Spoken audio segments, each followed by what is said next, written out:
their best tips and tricks to guide you to becoming your very own superhero. This week, I'm joined by Joe Venuti, 3 times VP of Sales Development. Joe, how you doing today? I'm doing great, Joe. Thanks so much for having me. It's my absolute pleasure. I'm really looking forward to having this conversation with you. So, Joe, the first thing I need to do, we need to introduce our B2B supervillain. So today, we are going up against Dr. Drought. Dr. Drought possesses the uncanny ability to parch even the most promising deals, leaving them withered and unfruitful. He thrives on creating arid conditions in the sales landscape, causing leads to dry up, opportunities to evaporate, and revenue streams to dwindle. But fear not, because our webinar is here to equip you with the superpower of consistent lead nurturing and maintaining a well-hydrated sales strategy. So, Joe, my first question to you as we go up against Dr. Drought is, how do you define a prospect drought, and what are the common signs that a business is experiencing one? Yeah, I mean, I think that obviously the biggest thing is like top of funnel pipeline, right? Like that's your leading indicator for everything. And I think in today's economy, or what we've seen over the last, 3 to 4 quarters, top of funnel has gotten tougher and tougher and tougher. And you see it hitting, every stage of the way, all the way back down to closed won revenue. So I think for me right now, the biggest thing is not just filling top of funnel, but filling top of funnel with quality, things that can actually close in a reasonable amount of time, right? Depending on what your average sales cycle is. But, that's been, I think, the toughest thing with the companies that I've been working with. Just everyone is struggling to generate top of funnel. Absolutely. So just very, very briefly then, Joe, could you take us through the key stages of the sales pipeline and how do you effectively manage prospects through each stage? Sure. So, I mean, obviously first I think is your, outbound BDR team trying to source net new conversations. Then, that conversation goes with an account executive. At that point, it's either qualified, meaning accepted to pipeline. So now it's a real deal, or it missed the mark for some reason and it's not a real deal. And you're typically kicking that account back to marketing or back to your BDR team. And then from there, every individual account executive team has their own way of running their funnel. But, typically it's accepted into pipeline, some sort of like value driver as the value agreed upon, some sort of negotiation, and then close. So then if the struggle that we're discussing here today is it's the top of funnel things in a challenging market environment, as you just said, through the past 4 courses, what are some innovative and unconventional ways to discover new prospects and keep that sales pipeline flowing, as it were? Yeah, I mean, I think that one of the biggest things that you've got to do is become hyper targeted. I think your natural reaction, right, when the going gets tough, your natural reaction is fish with a broader net. Right. If I've got, these 100 prospects I'm trying to get a conversation with and I can't, well, let me go and just start mass blasting, 2 and 3 and 400 and 500 people a day. That doesn't work.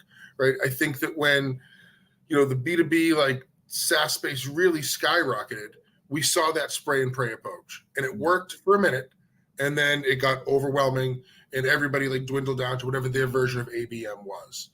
I think now you need to become even more focused and realize less conversations is okay, but the quality has to be better. The days of driving, 500 conversations a month are probably over, again, depending on your company size. But what you need to do is really focus more on conversion rates than top line conversations. BDR teams that I ran for years and years and years, they were compensated on meetings occurred, meetings moved to pipeline. What happens is everybody is pressing, right? Everybody feels the pressure.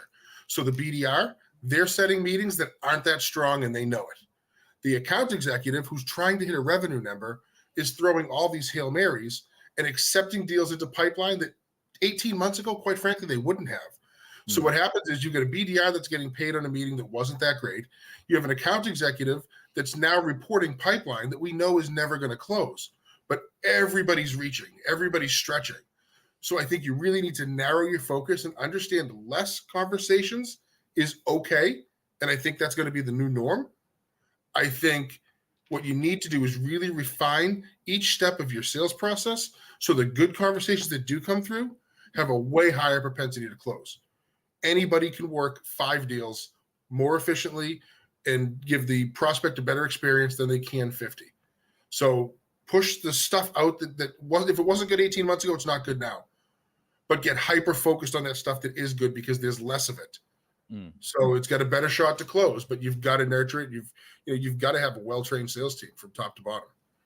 Like, it does seem, it might seem counterintuitive, I suppose. Like, if you're struggling to get anything, as you say, like cast a broader net, that does make some sort of logical sense. But actually, as you say, it's the quality of those conversations that matter, isn't it? So how do you maintain that across the sales team to say, look, we understand that you've got a quota to hit, you've got targets to hit, but how do you make sure they're focusing on those quality leads rather than just the scattergun approach? Yeah, I mean, I think that one of the things that I've done a couple times now is basically mandated acceptance criteria. So it helps with a couple of things, right? One, like your BDR knows exactly what they're looking for, right? Everything from title bands to whatever matters to you, whether it's revenue or headcount, or do they work with this specific tool because you integrate with it, whatever the non-negotiables are for a deal to close. Start there, right? If it doesn't have 5 of these 7 boxes checked, don't book it. And the AE, right, who's going to run that first call, is held to the same standard, right? So I think that it's going to reduce some of the AE BDR friction that you see, where the BDR thought it was a great meeting, the AE thinks it isn't. Like, take all of that off the table. Like, let's just deal with data. Do they have these 5 characteristics? If so, we're moving into pipeline and we are going to work it as a team, right? I think that, like, in other things, like the days of BDR setting a meeting and an AE just running with it and no one else being like, that's probably kind of gone as well. Like, selling is a team sport, right? I've sold in a lot of different verticals. And, what I've realized is, like, I'm selling a deal to a CMO that, I don't know, 2-3 years ago, CMO is just signing the deal and, like, we're good to go, right? He has 90 grand, we're locked in for a year, we're great, everyone's high-fiving. Now, all of a sudden, I've got the CFO at that table. And that same account executive who may be junior, that knows how to sell to VPs and CMOs in the marketing side, probably is going to get tripped up when finance comes and starts asking like deep ROI questions and other things. Like, you've got to be able to bring leadership in. It really, really has become a team sport. And I think that, like, that goes back to the training comment that I made a few minutes ago. So you mentioned about focusing, focusing your targeting, and I think you said using data. What are the sort of tools that we can use to extract that sort of thing? And is there any sort of characteristics that really stand out to you when prioritizing target accounts? Well, yeah, I mean, I think there's a lot of intent data, right? Like, I mean, we've all worked with like the 6 senses of the world. The 6 sense is amazing, right? I mean, I've brought 6 sense into several different companies, and they do an amazing job with like intent data. I think one of the other things that I'm actually working with a company that does this is pre-intent, right? With all of the AI out there, and I know that there's mixed feelings about, do we resist AI? Do we embrace AI? And that's probably a whole nother episode for you. But we already did it, Joe. It's live on the Lead Forensics website. Go and check it out. It was brilliant. I'm going to check that one out. But I do think that, like, there's a lot to be said about pre-intent, right? And that's where, like, your sales development team and your marketing team really has to be like hand in hand, right? Because you have to have a nurture strategy. You have to have the right content in place to nurture that lead until they're ready to buy, right? Sales cycles, I think, overall are going to be longer, but it's not necessarily going to be longer like sitting in your sales pipeline. I think that, like, the nurturing and the preparing of a lead, from the marketing first touch to the BDR locking in that opportunity to the AE running with it. Like, we need to get involved. We need to be way more proactive about the companies that are in our ICP. I think that everybody is gun shy to write a check right now. I think that, it's a sad state of affairs, but a lot of people fear that any wrong decision could mean their job in this economy. So asking someone to write a 6-figure check is a big deal. But at some point they're going to need to buy the technology you're selling. And if you are first to them, you've already got a leg up on the competition. And that starts with, like, your marketing team. And, like, for me, as someone that's run sales dev teams, like, that's really where I've tried to partner with marketing. How do we get there first? How do we get there in a non-invasive way? Let's not take this company that said, I have 6 months left on my current contract, and have the BDR just hammer them every 3 weeks. That's annoying. How do we get them something non-invasive, but also something useful? And then when it's time for the BDR to circle back, the call is not so cold. They've seen your company, they've seen your logo, they've learned a little bit about you. they're probably a little more open to chatting. And that's that first step to that quality conversation that you need to pass to the account executive. So I want to stick on that content piece you mentioned, Joe. So what role does that? Obviously, the content marketing it does help, but are there any specific techniques that you found has won more than any other? Does it depend entirely on the target account you're going for? What are the sort of things that we should be creating content wise to send out? Yeah, I think obviously it depends on the people that you're selling to, but one of the things that I have seen work best is things like webinars, right? If I've always tried to run what I'm calling like campaigns, right? So it's like 3 or 4 month sprints where, there's a million different companies and verticals I can sell into. But right now I'm going to focus specifically on healthcare, right? So old days, your BDR leader would get all the healthcare leads and split them out across the team, write a couple of sequences and say, okay, ready, go. Like that at the top of the call, like doesn't work anymore. You can't just spray and pray. As this leader of the sales dev side, you've got to go get with marketing, say, here's the campaign I want to run. We're going to run it, 60 days from now. What can you do to help support this effort, right? Now they can do some creative targeting on LinkedIn. Hopefully, if it's like, a large enough marketing team, you can put together some sort of a webinar. It's not just these newsletters. Everyone's inundated with newsletters. And like, not to say they don't help, but you've got to do something a little more interactive. Like run virtual executive roundtables. Marketing, go out and do road shows. Like we're back in person, right? The conference season's going to roll around again. Like do a happy hour, but be targeted. I think like, the old days of conferences pre-COVID, it was like these blanket invites, 6,000 people at a happy hour. I've been with companies that did that, and they're great. And I meet a lot of people and I shake a lot of hands, but why not drill that thing down to like your top 50 instead of 600? Because then me is your VP or your head of marketing, your head of sales, whoever's there, you're going to shake every hand and have a way more meaningful conversation. And that's where it all starts. I can't tell you how many times I've met someone, whether I was the purchaser or whether I was the seller, met someone at a conference, had a drink at happy hour, thought they were a great person. And then 6, 7, 8, 10, 12 months later, I'm in the market for what they do. I'm calling that person because the thing that hasn't changed and won't change is people buy from people they like. That's why I buy the same software from the same person, company after company after company. I know what works.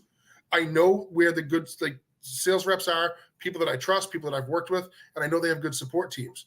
So foster those relationships rather than just shipping 64 rounds of drinks and shaking a bunch of hands and forgetting half the people you talk to. Like, you got to make an impression. You spend a ton of money on these marketing events, but I'd rather do a higher value event for less people than just bring, 100 people into some bar and with no structure. 100%. And just to go back to the webinar things, obviously I run the webinars for Lead Forensics.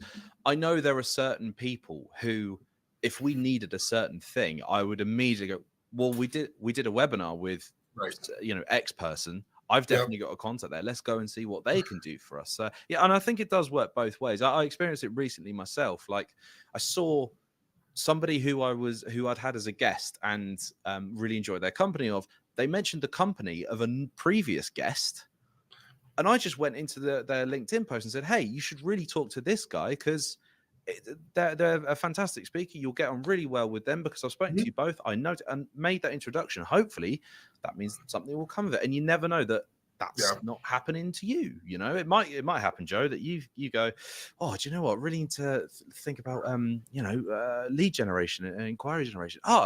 That Joe from Lead Forensic, you never know. It might happen. But but it does. And I can give you, there's a couple of examples that just popped at the top of my head. Years ago, when I first started at Sendoso, I flew out to New York for an event, and I was one of the speakers. First time I had ever met Nicholas, the CEO of Chili Piper. We ended up both doing our little speech. We ended up chatting. Nice to meet you. And he says to me, "Why aren't we customers of each other?" I'm like, "I don't know. You have more pull than me. I'm like 3 months in. You won't. You're the CEO." But long story short, 3 months later, we're customers of each other. Same thing happened on another panel I spoke on in person in San Francisco. One of the guys I was on the panel with Hey, I need a data provider. He's like, hey, we're kind of looking at this direct mail thing. Next thing you know, we're customers of each other. Like that's how that works. 100%. So like, yeah, like that's separate from like the happy hours, but you've got to put like your leadership in positions to make like these meaningful connections as well. I mean, on a similar sort of vein, like I know that's sort of, we've talked about a personal sort of, evidence of social proof there. Are there any tips you can offer for leveraging social proof or even advocacy during a drought? Is there any value in saying, hey, this is our Trustpilot or G2 score or anything like that? So are you talking like during an in-person conversation or like when you're just prospecting? Well, yeah, sorry, yeah. As we're prospecting, perhaps we've targeted a thing. Is there much value in that, or is it more, as you said, the personal route? I think initially it has to be personal, right? I think once you've earned a conversation, then the G2 scores and awards and accolades and ROI and all those like cliche like data terms that like the buzzwords, like then you can dump all of that. The way that I look at this is marketing. It's like a couple of steps, right? Marketing basically should be warming up the entire database, right? We all know that. They should be passing the leads to sales development. Sales development should then be having like human to human conversations, right? I was talking earlier about nurturing, right? Pre-intent.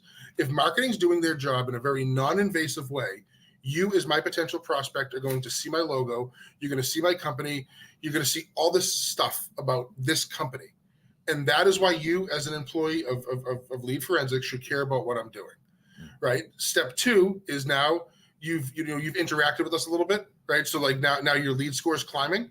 So now I should start prospecting you saying, this is why you as the VP of marketing should care about what I'm doing, right? You already know why you should care for your company. Now you by title, here is why you should care about what we do.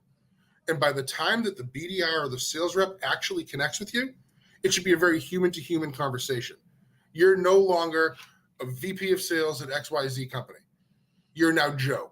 And I know you because I've done my research because I don't have 6 million other prospects. You've interacted with my content, so I know you have an idea of who I am. So now, like, I want to know, like, where'd you go to college? Anything I can find about you social, right? Like, now I'm trying to build that relationship and drive a conversation versus just, info dumping. Hey, I'm calling from this company. We have this ROI. We're growing by 10x. We got this fun. Like, everybody has the same stuff. Everyone has that same elevator pitch. So go and be human, like form a relationship. Gotcha, 100%. I'm also very excited, Joe, that you've promoted me to VP of Marketing. I'm very much looking forward to going 10 in our You've got a lot of promotions in this conversation. I've done very well in a very short space of time, haven't I? Yes. I want to get a bit more into something that comes up pretty much every time I do a webinar. I've actually got 2 points that I want to bring up that come up in every podcast webinar I do for Lead Forensics. What can we do to ensure that we're keeping a strong and positive mindset when things are tough, if we're facing a lot of rejection or not finding enough prospects? Yeah, I mean, I think that really goes back to your sales leadership team, right? Or marketing leadership team. Celebrate the hell out of the wins. Make sure that people who are struggling know it is still possible to win. There are people winning. I think that's the biggest thing. And when you look at like the frontline managers, like one of the things I would always tell like my frontline managers is sure, have your stand-ups, have your one-on-ones, but do a virtual happy hour. Get online and play a game. Like, most companies are at least hybrid, right? There's not a ton of companies that are 100% in the office anymore. So like that, like building momentum off each other is so hard to capture. Like I remember, when the last company I was in office with was Sendoso. And we moved in, we had this small little space in the early days, and we moved into this beautiful like penthouse apartment. And, we did not like the gong, so we had a bell. And like that bell would ring all day, and like people would just get charged up. And like, it's so hard to capture that virtually. So you've got to do other things to make your team friendly, make your team feel like it's okay to Slack or make a phone call or text like one of their peers for help. Because I can no longer be the struggling BDR and sit next to you who's the top performer and just listen to what you're saying. I can't do that anymore. So I've got to be very intentional to ask you for help, and I've got to be comfortable with you to ask you for help. And the only way that's going to happen is by leadership fostering a culture of celebrating wins and driving some sort of team camaraderie, whether it's through, like I said, virtual happy hours, go play a game, whatever it is. But we always have tried to do that, at least once a month, maybe every other week. It is time away from production, but I think that there's a big reward at the end. Yeah, absolutely. Just fostering that, like you said, the camaraderie, particularly in a virtual environment. Yeah, it's so important. I think that's why it comes up a lot of mindset, and just those little tiny little things, like, if you're playing a silly game or something, it does really, really help, doesn't it? So, Yep. I did mention I had two things that I talk about in every webinar I do. Here's the second one I want to speak to you, Joe. And actually, you did bring it up earlier. Are there any AI tools that we can implement to help us during a prospect drought at all? Well, I mean, one of the companies I'm working with right now is called To Expand, and they are doing a lot of AI-driven, pre-intent work. So if you have a marketing team that has some content and understands how to nurture, like, that's a really, really good place to go. Their AI will tell you a couple of months before this company is actually in market. So, that's why I've gotten involved with them. I think that they're really, really onto something. That's kind of the tool that's been my go-to for the last couple of months. And obviously I've been working with them. So, I think that, like, that's a very, very interesting space. And I think it's really going to grow exponentially, because it has to, right? Sales teams are running leaner. Marketing teams are running leaner. We talked about deals being stuck and frozen and top of funnel being stalled. Like, you've got to try something new, and spraying and praying isn't the answer. So you've got to get targeted. That's how you do it. 100%. And I'm very pleased to hear, Joe, that your dog was in agreement with us there for that, that point. I told you before we got on, he was probably going to bark at something. Well, Joe, you've offered up some incredible value and insights to our audience here. I am going to start to wrap up our conversation for now, but just before I come to you with one final question. Many superheroes have the power of invisibility, but wouldn't it be great if you could reveal the invisible B2B visitors to your website? Lead Forensics is software which does exactly that. It identifies B2B visitors to your website, showing you their customer journey, what links they've clicked on, pages they've looked at, and all in real time. If you'd like to book an obligation-free trial or sit a demo with us, then just let me know on the poll, which is on screen now. I'll leave that up as we come to the end of our conversation here with Joe. And also, if I could ask you to click on the on-screen link to fill out our webinar feedback survey, I'd hugely appreciate hearing what you loved about this webinar. So, Joe, you've provided us with loads of takeaways to help us survive the harsh conditions created by Dr. Drought. But if I could just ask you for one final top tip, what's the one key thing you want everybody watching this to take away from them today? Process. You need to have a process, and you need to stick to that process. I think it goes back to the very first thing I said. Like, there's a lot of angst. There's a lot of panic out there. The easiest thing to do is fall into terrible prospecting habits by blindly emailing, blindly calling, and mass blasting. All you're going to accomplish is probably getting your domain blocked. Get a process, follow that process, and trust that process. Listen, the job's never been easy. It's probably harder now than ever. But if you can focus in, do the same things you need to do every day, eventually things will click, right? One meeting will turn to two meetings will turn to three. And then before you know it, you've got conversion rates and things are closing. So the biggest thing I preach to people right now is stick to the process, even though some days it feels like you're just running into a wall over and over again. It is a marathon, not a sprint. In the long term, it'll work out. Trust the process. Amazing stuff. Joe, thank you so much for sharing your B2B superpowers with us today. Remember to keep an eye on Lead Forensic socials for news of our upcoming webinars, and we will see you again very, very soon. Joe, thank you so much for joining me.